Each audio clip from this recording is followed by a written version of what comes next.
Hello guys, welcome to my YouTube channel. आज मैं आप लोगों को बताऊंगी कि एसईओ में आप कॉम्पिटिटर एनालिसिस कैसे कर सकते हैं। यूजुअली हमारा क्वेश्चन ये होता है कि हमारा कॉम्पिटिटर हमसे पहले कैसे रैंक कर रहा है, हमारे कॉम्पिटिटर की इतना ट्रैफिक कैसे आ रहा है, उसकी इतनी बैकलिंक्स कैसी हैं, और हम अपनी वेबसाइट को उससे ऊपर कैसे ला सकते हैं, और अपनी वेबसाइट को उसके अकॉर्डिंग कैसे ऑप्टिमाइज़ कर सकते हैं कि हमारी वेबसाइट जब भी कोई यूज़र क्वेरी सर्च करे तो हमारी वेबसाइट दिखनी चाहिए, ना कि हमारे कॉम्पिटिटर की। तो इसके लिए कॉम्पिटिटर का एनालिसिस करना बहुत ज़रूरी होता है कि वो कौन से कीवर्ड पे रैंक कर रहा है, कौन से कीवर्ड्स को लेके वो यूज़ करके अपनी स्ट्रैटेजी को बना रहा है जिससे हम भी यूज़ कर सकते हैं। तो या 2 ऑप्शंस हो सकते हैं इसमें आपके पास। या तो आपको पता हो कि आपका कॉम्पिटिटर कौन है, या फिर आपके पास कॉम्पिटिटर आपको नहीं पता है कि आपका कॉम्पिटिटर कौन है, बट आपको फाइंड आउट करना है। जैसे फॉर एग्ज़ाम्पल आपका कोई वेबसाइट है डिजिटल मार्केटिंग कोर्स की, फॉर एग्ज़ाम्पल। तो आप चाहो तो मैनुअली यहाँ पे भी सर्च कर सकते हो, आपका जो भी कॉम्पिटिटर है यहाँ से मान के चलिए कोई लोकेशन और ले लेते हैं, मुंबई, एंड देन मैनुअली आप यहाँ पे सर्च कर सकते हो। लेकिन यहाँ पे आपको क्या करना है, लोकेशन को वो कर देना है, फिक्स कर देना है कि इंडिया या जो भी है।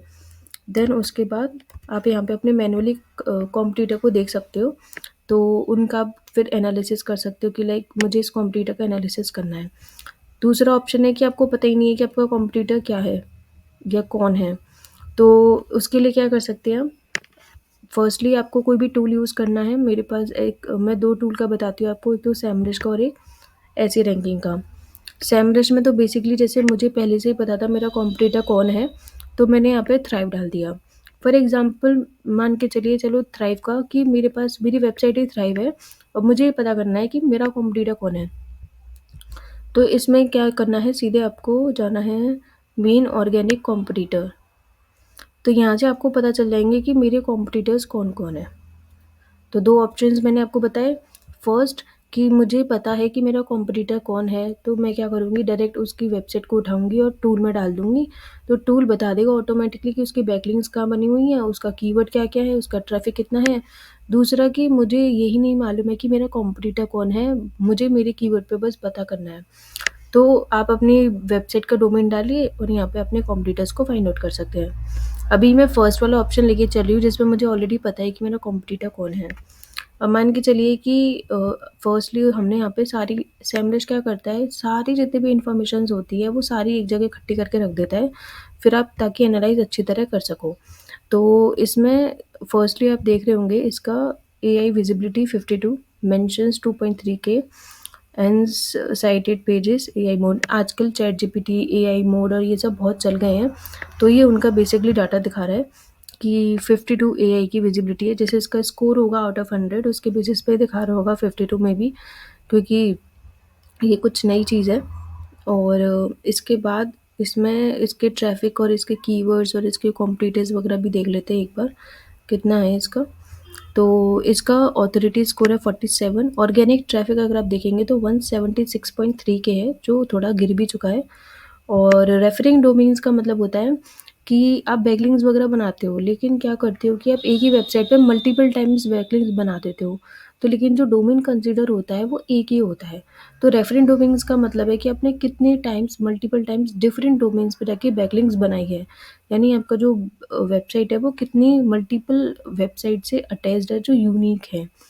बैकलिंक्स है 948.9 के और ऑर्गेनिक कीवर्ड्स है 102 के समथिंग।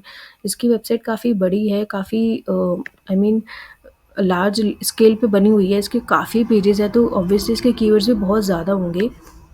इसका अगर हम कंट्री वाइज कंट्रीब्यूशन देखें तो यूएस से इसका मेन ट्रैफिक ज़्यादा आ रहा है, और देन यूके से, और देन इंडिया से, और देन टोटल साइटेड।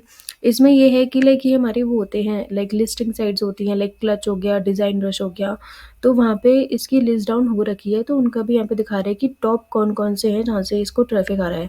तो आपको भी पेड लिस्टिंग्स या फिर जो भी अच्छी वाली जो भी लिस्टिंग साइट्स होती हैं उन पे बनानी चाहिए, ताकि उनसे भी आपको ट्रैफिक मिल सके। कीवर्ड्स का इसने सेपरेशन वाइज दिखा दिया कि ऑर्गेनिक से कितना आ रहा है और पेड से। पेड यानी कि जो हमारा ऐड वगैरह चलते हैं। कीवर्ड्स वगैरह बता दिए कि लाइक जितने कीवर्ड्स हैं वो ये हैं, उनकी पोजीशनिंग मतलब कौन सी पोजीशन पे रैंक कर रहे हैं, वॉल्यूम कितना है।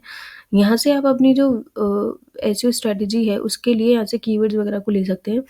मान के चलिए आपने कोई कीवर्ड टारगेट कर रखा है, डिजिटल मार्केटिंग एजेंसी, मथुरा या मुंबई या कुछ भी, लेकिन कॉम्पिटिटर कुछ और टारगेट कर रहा है, वो टारगेट कर रहा है बेस्ट डिजिटल मार्केटिंग। तो आप यहाँ से फिगर आउट कर सकते हो कि कैसे कौन सा कीवर्ड है जिसमें जैसे कभी-कभी क्या होता है आपको कन्फ्यूजन भी होती है कि कीवर्ड मुझे मिल ही नहीं रहे, मैं कहाँ से लूँ? तो कॉम्पिटिटर के कीवर्ड निकालिए, अपनी स्ट्रैटेजी को रखिए और कीवर्ड्स को मैच करके अपने लिए कीवर्ड्स को फाइंड आउट कर लीजिए। ईज़ी वे है। आपको हर तरीके के वॉल्यूम के कीवर्ड इन कॉम्पिटिटर की स्ट्रैटेजी में मिल जाएँगे, लाइक 10 टू 1 के और समथिंग, तो आपके लिए ईज़ी भी हो जाएगा ढूँढना। कॉम्पिटिटर्स ने यहाँ बता दिया कि मेरा ऑर्गेनिक कॉम्पिटिटर कौन है। फिर आप क्या कर सकते हैं, जो कॉम्पिटिटर का यूआरएल है वो भी सेम इसी में ऐसे ही डाल सकते हैं जैसे मैंने थ्राइव का डाला, वो सारा डाटा आपको वहाँ शो कर देगा। तो इससे क्या होगी, आपको हेल्प मिल जाएगी वो। और ऐसी बैकलिंक्स वगैरह हैं इसमें। ये मैं तो फ्री वर्जन यूज़ कर रही हूँ, लेकिन जो उसका पेड वर्जन होता है उसमें वो एक-एक डिटेल में आपको बता देता है।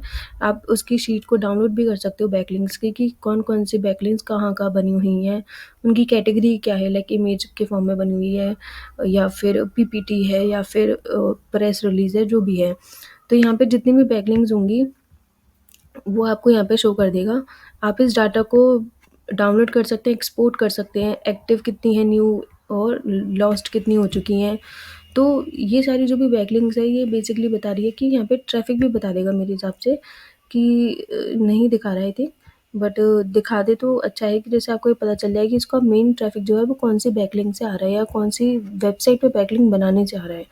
तो उन पे आप भी अपनी जो बिज़नेसेस को लिस्ट डाउन कर सकते हो, बैकलिंक्स बना सकते हो, ताकि सबसे ईज़ी वे होता है कि जो कॉम्पिटिटर कर रहा है उसको फॉलो करो आप इन अ पॉजिटिव वे, कि वो कहाँ-कहाँ अपनी वेबसाइट को लिंक कर रहा है, कहाँ-कहाँ वेबसाइट को ट्रैफ़िक को मतलब यूज़ कर रहा है, कहाँ से जनरेट कर रहा है। तो आप अपनी वेबसाइट के लिए फाइंड आउट करो निश स्पेसिफिक वेबसाइट्स को, या फिर वो वेबसाइट्स को जो आपको ईज़िली बूस्ट अप दे दें आपके डीएपीए में। और ऐसी रैंकिंग भी आई थिंक यही दिखाएगा, बैकलिंक्स वगैरह, कीवर्ड्स वगैरह और AI overview, site links, images and competitors वगैरह। तो सेम वही चीज़ है, बस ये है कि टूल टू टूल डिफरेंट हो जाता है प्रेजेंटेशन चीज़ों का, चीज़ वही रहती है। तो अगर अभी तक आपने अपनी वेबसाइट के लिए कॉम्पिटिटिव एनालिसिस नहीं किया है और आपके कॉम्पिटिटर आपसे आगे रैंक कर रहे हैं, तो आप अपनी वेबसाइट को कभी भी अब उस लेवल पे स्टैंड नहीं करवा पाएँगे।